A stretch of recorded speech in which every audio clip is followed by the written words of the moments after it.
Tenemos un tablero armado con todo protecciones con Stub. Yo ya lo había mostrado anteriormente en historias anteriores. Bueno, vamos a setear el protector de tensión y sobretensiones. Presionamos Setup. Se pone en modo programación, lo ponemos como tensión máxima para que corte la tensión de acá en adelante en 245.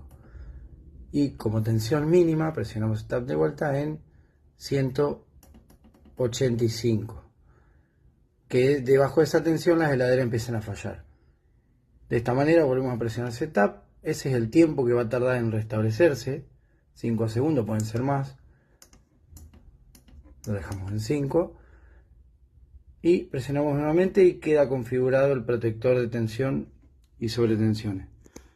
La verdad que es muy útil esto para proteger todos los electrodomésticos y demás cuando nosotros no estamos y hay un pico de tensión o una baja de tensión o alguna cosa por el estilo.